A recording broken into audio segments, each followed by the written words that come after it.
أعوذ بالله من الشيطان الرجيم. بسم الله الرحمن الرحيم. ولا تفسدوا في الأرض بعد إصلاحها وادعوه خوفا وطمعا إن رحمة الله قريب من المحسنين. اور زمین میں اس کی اصلاح کے بعد فساد برپا نہ کرو اور اسی کو پکارو خوف اور امید کے ساتھ، یقیناً اللہ کی رحمت نیک کردار لوگوں کے سے قریب ہے۔ یہ سورہ اعراف کی 56 نمبر کی آیت ہے۔ اس میں زمین میں فساد برپا نہ کرنے کا حکم دیا گیا ہے۔ اس کا مطلب یہ ہے کہ ظاہری طور پر بھی اللہ تعالیٰ نے زمین کی اصلاح کر دی، اس کو درست کر دیا اس طریقے سے کہ زمین کو اس قابل بنایا کہ اس میں نباتات اگ سکیں، درخت اس سے نکل سکیں، اور بارش اور بادلوں کے ذریعے سے اللہ تعالیٰ نے پھل پھلاری اور پھول اور دیگر انسانی اور دیگر جانداروں کی ضرورت اور ان کی آسائش کے سامان اسی زمین سے نکلنے کا حکم دیا۔ اس کا مطلب یہ ہے کہ ظاہری طور پر اس کی اصلاح کر دی گئی، اس کو اس قابل بنا دیا گیا، اور باطنی طور پر بھی اس کی اصلاح کی گئی کہ زمین پر رہنے والوں کے لیے ان کی ہدایت کے لیے اللہ تعالیٰ نے انبیاء کرام کو بھیجنے کا سلسلہ جاری فرمایا، آسمانی کتابوں کا نزول فرمایا، اس طریقے سے ان کی ہدایت کی اور کفر و شرک اور گمراہیوں سے اس زمین کو پاک کیا۔ اب اس کے ہونے کے بعد بھی اگر کوئی زمین میں فساد برپا کرتا ہے تو اس سے کہا گیا کہ زمین میں فساد مت کرو، اس کی اصلاح ہو چکی ہے۔ فساد اب ایسا ہی ہو سکتا ہے کہ اللہ تعالیٰ کی نافرمانی سے اور معصیت کے کاموں سے، گناہ کے کاموں سے فساد برپا ہوتا ہے۔ اللہ تعالیٰ نے زمین کو ایسا بنایا کہ نہ ہی اتنا نرم کر دیا کہ اس پر چل پھر بھی نہ سکے، وہ لے کر ڈول جائے ایک طرف اور دب جائے، اور اتنا سخت بھی نہیں بنایا کہ اس میں کوئی کام ہی نہیں کر سکے، لوہے اور پتھر کی طرح سخت نہیں کر دیا، اور اتنا بھی نرم نہیں کر دیا پانی کی طرح اس میں ارتعاش ہو جائے، بلکہ اس کی درمیانی کیفیت میں زمین کو رکھا اللہ تعالیٰ نے۔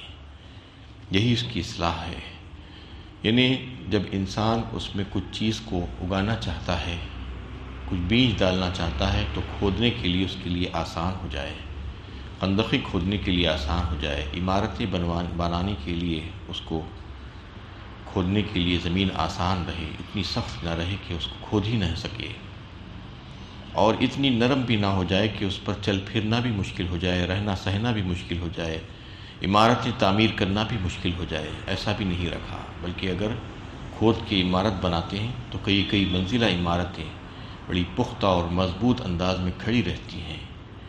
یہ اللہ کی شان ہے، یہ زمین میں اللہ تعالیٰ نے ایسی صلاحیت رکھی ہے، یہ زمین کی اصلاح ہے۔ اسی طریقے سے تعلق مع اللہ، ذکر اللہ، اللہ تعالیٰ کی اطاعت کے ذریعے سے اللہ تعالیٰ نے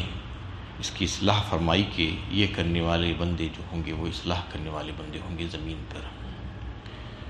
فَأَلْهَمَهَا فُجُورَهَا وَتَقْوَاهَا فرمایا اللہ تعالیٰ نے سورہ شمس میں، یعنی انسان کے اندر اللہ تعالیٰ نے دونوں مادے رکھے ہیں، خیر اور شر کے، نیکی اور بدی کے، پھر دونوں راہیں اس کے اوپر واضح کر دی کہ وہ جس راستے کو چاہے اختیار کرے۔ اب اگر کوئی اللہ تعالیٰ کی نافرمانی کرتا ہے تو جو ظاہری فساد اس سے برپا ہوتا ہے، جیسا کہ کوئی چوری ڈکیٹی کر رہا ہے، کوئی بے حیائی کے کام کر رہا ہے، کوئی قتل و غارت گری کر رہا ہے، خون ریزی کر رہا ہے، تو ظاہری فساد برپا ہوگا۔ اس کو روکنے کے سلسلے میں بھی قوانین اور ضابطے بنائے اللہ تعالیٰ نے، اور اس کی سخت سزائیں مقرر فرمائی۔ کوئی اگر ظاہری اور باطنی اصلاح کے بعد زمین کی اس میں اگر اس کی نافرمانی کرتا ہے اللہ تعالیٰ کی اور اطاعت سے گریز کرتا ہے، اس میں فساد مچانے کی کوشش کرتا ہے جرائم کے ذریعے سے، اللہ تعالیٰ کی نافرمانیوں کے ذریعے سے، تو زمین فساد سے بھر جاتی ہے، اس طریقے سے کہ زمین پر جتنی چیزیں ہیں وہ اس وقت انسان کی نافرمانی کرنے لگتی ہیں، ساری مخلوقات اور ساری چیزیں انسان کی نافرمانی کرتی ہے اس صورت میں جب انسان اللہ تعالیٰ کی نافرمانی کرتا ہے۔ آج ہمیں جو ہے دیکھنے کو ملتا ہے کہ سارے سامان راحت، عیش و عشرت کے سب کچھ موجود ہیں، ساری آسانیاں موجود ہیں، اس کے باوجود بھی کتنی تکلیفوں میں انسان زندگی گزارتا ہے، کتنی پریشانیاں، کیسے اعصاب، کیسے بیماریاں، ایک نئے پریشانیاں روز اس کے لیے کھڑی ہوئی ہوتی ہیں، جبکہ سب کچھ موجود ہے۔ جتنے سامان اور راحت کے سامان، عیش و عشرت کی چیزیں بڑھتی جا رہی ہیں، اتنی پریشانیوں اور تکلیفیں بڑھتی جا رہی ہیں۔ یہ اس وجہ سے ہو رہا ہے کہ اللہ تعالیٰ کی نافرمانی کرتا ہے انسان، تو پھر وہ ساری چیزیں جو اس کو مہیا ہے، جو سہولت کی چیزیں تھیں، جو اچھی چیزیں تھیں، وہ سب اس کے لیے ناکارہ، بیکار ہو گئی اور اس سے اس کو کوئی فائدہ نہیں پہنچ رہا ہے الا ماشاء اللہ۔ تو یہ بتانا یہاں پر مقصود ہے کہ زمین کو اللہ تعالیٰ نے اس کی اصلاح کر دی ہر حساب سے، ظاہری طور پر بھی، باطنی طور پر بھی، قواعد بنائے، قانون بنائے، ضابطے بنائے، تمام برے کاموں سے، جرائم سے روکنے کے سلسلے میں سزائیں مقرر فرمائی، انبیاء کرام کو بھیجا، آسمانی کتابوں کو بھیجا، ہدایت نازل فرمائی، اور پھر زمین کو اس قابل بنایا کہ اس سے انسان فائدہ اٹھا سکے، زمین کو ایسا رکھا، اس حالت میں رکھا کہ اس کو کھود سکے اور اس پر رہ بھی سکے، اس پر چل پھر بھی سکے۔ یہ ساری چیزیں زمین کی اصلاح کے سلسلے میں اللہ تعالیٰ نے فرمائے ہیں، یہ سارے فیصلے۔ اب اس کے بعد اگر کوئی جرائم کرتا ہے اور نافرمانی کرتا ہے تو پھر اس کی سزا اسی کو ملتی ہے اور زمین فساد سے بھر جاتی ہے۔ وَادْعُوهُ خَوْفًا وَطَمَعًا فرمایا اسی آیت میں، پکارو اس کو خوف اور امید کے ساتھ۔ خوف اور امید کے ساتھ پکارنے کا مطلب کیا ہے؟ مطلب یہ ہے کہ دعاؤں کو کرتے وقت یعنی یہ خوف بھی دل میں رہنا چاہیے کہ شاید یہ ناقابل قبول ہو جائے، اللہ تعالیٰ اس کو قبول نہ کرے، اور پھر دوسری طرف اس کی رحمت سے مایوس بھی نہیں ہونا، رحمت کے امیدوار بھی رہنا کہ اللہ تعالیٰ اس کو قبول فرمائیں گے ضرور۔ علماء کرام نے فرمایا کہ اس سلسلے میں یہ کیفیت ہونی چاہیے انسان کی کہ جب اچھی حالت میں ہے، تندرستی، صحت مند اور حیات میں ہے، تو پھر اس کو اپنی دعاؤں میں، اپنے عملوں میں خوف ہونا چاہیے، خوف کی کیفیت ہونی چاہیے تاکہ اطاعت کرنے میں آسانی ہو اور آگے بڑھ سکے اطاعت کرنے میں۔ جب خوف ہوگا تو اطاعت کرے گا، اور جب حالت خراب ہو جائے، صحت و تندرستی ختم ہو جائے، مرنے کا وقت آ جائے، تو اس وقت رحمت کی امید رکھنا چاہیے، اس لیے کہ اب اس میں طاقت اب نہیں بچی کہ زیادہ اطاعت کر سکے، زیادہ اللہ تعالیٰ کی حکموں کی پابندی کر سکے، بہت کم طاقت رہ گئی ہے، اس وقت اللہ کی رحمت کی امیدوار ہونا چاہیے۔ یہ کیفیتیں دو وقتوں میں دو الگ الگ ہونی چاہیے۔ یعنی خوف اگر ہوگا صرف خوف ہی خوف تو وہ ایمان کے خلاف ہے، اور اگر بے خوفی اور نڈرپن ہو جائے گی اور جو ہے تو وہ ایمان کے خلاف ہو جائے گا، اور جو ہے جو رحمت سے اللہ تعالیٰ کی دوری اختیار کر لے گا اور رحمت سے مایوس ہو جائے گا تو وہ کفر ہو جائے گا، بے خوف ہو جائے گا تو ایمان سے دوری ہے، اور رحمت سے جو ہے مایوس ہو جائے گا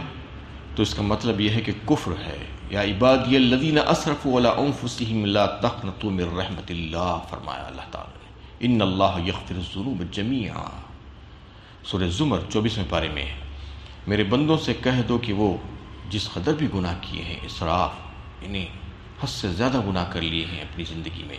تو بھی وہ مایوس نہ ہو میری رحمت سے۔ اللہ کی رحمت بہت وسیع ہے، اللہ تعالیٰ بے شک اس کے گناہوں کو بخش دیں گے اگر وہ سچی توبہ کر لے گا، توبۃ نصوحہ کر لے گا۔ تو مایوس کبھی بھی نہیں ہونا ہے اللہ کی رحمت سے، زندگی کے ہر موڑ پر اللہ تعالیٰ سے رجوع ہو جانا اور معافی مانگ لینا اور توبہ استغفار کر لینا، تو اللہ تعالیٰ معاف کرنے کے لیے تیار ہے۔ توبہ کا دروازہ کھلا ہوا ہے، بندے کو معاف کرنے کے لیے اللہ تعالیٰ تیار ہے، بشرطے کہ غرغرہ موت کے لگنے سے پہلے اللہ سے معافی مانگ لے اور توبہ کر لے۔ ایمان بھی اصل کہتے ہی اسی کو کہ خوف اور امید کے بیچ کی جو کیفیت ہے، وہی کیفیت دعاؤں کے لیے بھی قابل قبول ہے۔ توقع یہی کرنا چاہیے کہ دونوں کی درمیانی حالت ہماری جب ہو جائے گی، خوف اور امید، خوف بھی لگا ہوا ہو اللہ تعالیٰ سے اور امید بھی ہو اسی سے وابستہ، تو پھر دعائیں قبول ہوں گی۔ ایمان بھی اسی کو کہتے ہیں کہ خوف اور امید کے بیچ کی کیفیت، یعنی انسان اپنے عمل پر اس کو غرہ نہیں کرنا چاہیے، ناز نہیں ہونا چاہیے، مغرور نہیں ہونا چاہیے، گھمنڈ نہیں کرنا چاہیے کہ میں نے تو ایسے بڑے بڑے کام کیے ہیں، میری تو ایسی ایسی عبادتیں ہیں، میں نے یہ بڑے بڑے کام کر لیے ہیں، اب تو یہاں قبول ہونا ہی ہونا ہے، میری معافی ہونا ہی ہونا ہے۔ یہ کیفیت کبھی بھی نہیں ہونا چاہیے، بلکہ یہ ڈرتے رہنا چاہیے، پتہ نہیں اللہ تعالیٰ اسے قبول فرمائیں گے یا نہیں قبول فرمائیں گے۔ اللہ تعالیٰ کی مطلوبہ طور پر جو چیزیں ہوتی ہیں وہ اس قابل ہے یا نہیں ہے، اس کے معیار کے مطابق پتہ نہیں۔ یہ خوف ہمیشہ دل میں رہنا، اور پھر اس کے ساتھ ساتھ اللہ تعالیٰ کی رحمت سے مایوس بھی نہیں ہونا، ہمیشہ یہ سوچتے رہنا کہ میرا اللہ مجھے معاف کر دے گا، اور بڑا قدردان ہے میرا رب، میرا مالک، میرے عملوں کی قدر کرے گا، وہ اس کو ضائع نہیں ہونے دے گا۔ یہ امید بھی ہمیشہ لگا کر رہنا، رحمت کی امید۔ اسی لیے کہا گیا ہے کہ کوئی اگر بے خوف اور نڈر ہو جائے تو اس کو ڈرانا چاہیے، اللہ کا خوف دلانا چاہیے۔ عام طور پر لوگ نڈر ہو جاتے ہیں، بے خوف ہو جاتے ہیں، اور کہتے ہیں کہ اللہ تعالیٰ غفور الرحیم ہے۔ اللہ تعالیٰ غفور الرحیم ہے تو اس کے ساتھ ساتھ اللہ تعالیٰ جبار و قہار بھی ہے، عزیز ذو انتقام بھی ہے، یہ اس کو بتانا چاہیے تاکہ اس کو خوف پیدا ہو اور اس کے عمل کی اصلاح ہو جائے۔ اور جو ڈر کر زندگی گزار رہا ہے لیکن پھر بھی مایوس ہو جا رہا ہے تو اس کو اللہ کی رحمت کی طرف متوجہ کرنا چاہیے کہ اللہ کی رحمت وسیع ہے، خوف کرنے کی ضرورت نہیں ہے، اللہ تعالیٰ معاف کر دیں گے تمہیں۔ یہ کیفیت جو ہے ان حالات میں ہونی چاہیے۔ ان رحمت اللہ قریب من المحسنین، فرمایا کہ بالکل آخری حصے میں یقیناً اللہ تعالیٰ کی رحمت نیک کردار لوگوں سے قریب ہے۔ محسنین کسے کہتے ہیں؟ احسان کرنے والے بندے، ان کو اللہ تعالیٰ پسند فرماتے ہیں۔ اس کو حدیث جبرائیل میں اگر آپ دیکھیں، طویل حدیث ہے، اس کا ایک حصہ یہ بھی ہے کہ حضرت جبرائیل علیہ السلام اللہ کے نبی صلی اللہ علیہ وسلم کے پاس حاضر ہو کر ایک سوالات کیے امت کی تعلیم کے لیے، آپ صلی اللہ علیہ وسلم نے اس کے جوابات دیے۔ اس میں ایک سوال یہ بھی تھا کہ مل احسان، احسان کیا ہے؟ تو آپ صلی اللہ علیہ وسلم نے فرمایا کہ ان تعبد اللہ کانک تراہ فإن لم تکن تراہ فإنہ یراک، یعنی تم اللہ تعالیٰ کی عبادت اس طریقے سے کرو کہ گویا کہ تم اللہ کو دیکھ رہے ہو۔ یہ کیفیت تمہاری ہونی چاہیے اصل میں، لیکن یہ کیفیت بہت مشکل ہے۔ تو کم از کم اتنا تو ضرور ہو کہ تم میں یہ احساس ہونا چاہیے کہ اللہ تعالیٰ تمہیں دیکھ رہا ہے۔ یہ بھی اگر کیفیت پیدا ہو جائے تو غنیمت ہے کہ ہماری یہ ساری عبادتوں ہی کے متعلق نہیں ہے، بلکہ ہمارے سارے معاملات کے سلسلے میں بھی ہم کو یہی کیفیت ہمارے اندر پیدا کرنے کی کوشش کرنی چاہیے کہ میرا رب، میرا مالک مجھے دیکھ رہا ہے۔ 24 گھنٹے کا ہمارا عمل ہم اگر یہ سوچ کر کرتے رہیں کہ میں اس کی نگرانی میں ہوں، وہ غافل نہیں ہے میرے عملوں سے، مجھے دیکھ رہا ہے، میری نگرانی ہو رہی ہے، تو اندازہ کیجئے کہ عملوں میں کتنا نکھار آ جائے گا،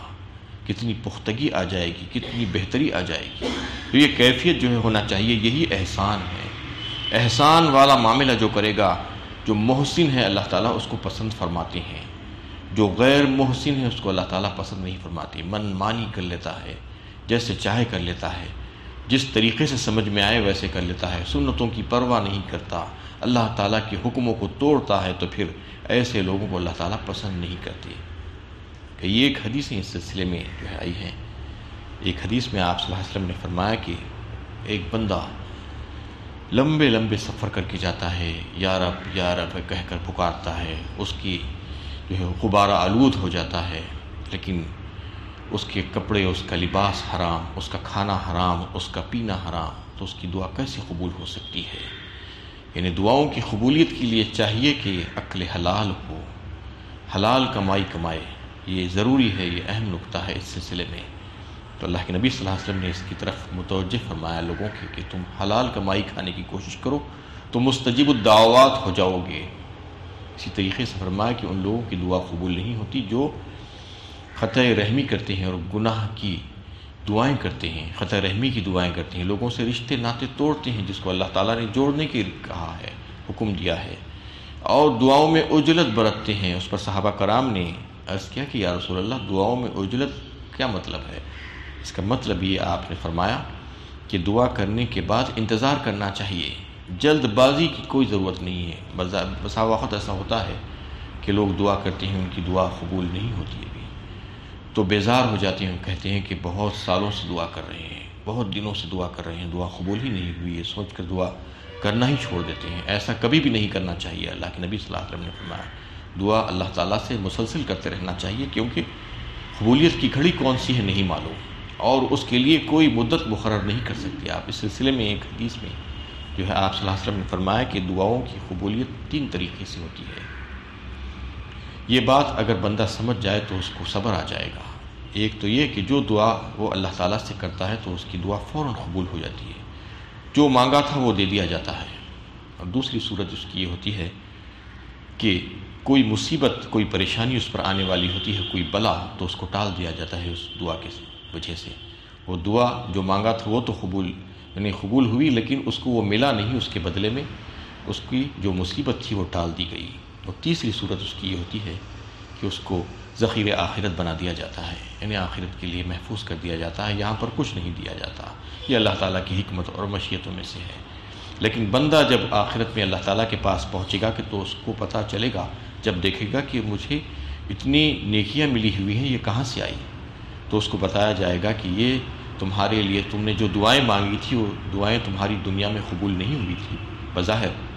تو یہاں پر تمہارے لیے رکھ دیا گیا تھا۔ اس کو اللہ تعالیٰ ایسا ہی رد نہیں کرتے ہیں۔ بندہ جب دعا مانگتا ہے تو دعا کی قبولیت کی ایک نہ ایک صورت ہو ہی جائے گی، یہ سمجھ لینا چاہیے۔ تو وہ صورت سب سے بہترین صورت ہوتی ہے جو آخرت میں اس کو ملنے والی ہے، ذخیرہ بنا کر نیکیوں کا۔ کیونکہ جب وہ جو ہے تمنا کرے گا کہ یا اللہ میری ساری دعاؤں کو وہاں پر نامقبول کر دیا جاتا اور یہاں پر ہی ذخیرہ بنا دیا جاتا تو زیادہ میرے لیے بہتر ہوتا، کیونکہ یہاں پر کوئی سکہ دوسرا چلنے والا نہیں ہے سوائے نیکیوں کی، تو یہاں پر میرے لیے ایک بڑا ذخیرہ جو دعائیں دنیا میں قبول نہیں ہوئی تھی وہ یہاں پر مل گئی۔ تو اس میں دعاؤں کو مانگنے کا طریقہ سکھایا گیا۔ اس سے پچھلی آیتوں میں بھی جو ہے دعاؤں کے مانگنے کے سلسلے میں آداب بتائے گئے تھے، اور یہ بات واضح کر دی گئی کہ اللہ تعالیٰ سے مانگنا چاہیے، لیکن خوف اور امید کے درمیان رہ کر، نڈر ہو کر بھی نہیں مانگنا چاہیے، اور جو ہے مایوس ہو کر بھی نہیں مانگنا چاہیے۔ دونوں کی درمیانی کیفیت انسان کی ہونی چاہیے کہ کبھی خوف بھی ہونا چاہیے، پتہ نہیں قبول کریں گے یا نہیں قبول کریں گے، اور مایوس بھی نہیں ہونا چاہیے کہ اللہ تعالیٰ کی رحمت بڑی وسیع ہے، اللہ تعالیٰ یقیناً قبول کریں گے اور اللہ تعالیٰ عطا کرنے پر قادر ہیں، یہ سوچ کر دعا مانگنی چاہیے۔ تو پھر اللہ تعالیٰ کی رحمت بڑی وسیع ہے، وہ احسان کرنے والے بندوں کو پسند فرماتے ہیں۔ وآخر دعوانا الحمدللہ رب العالمین۔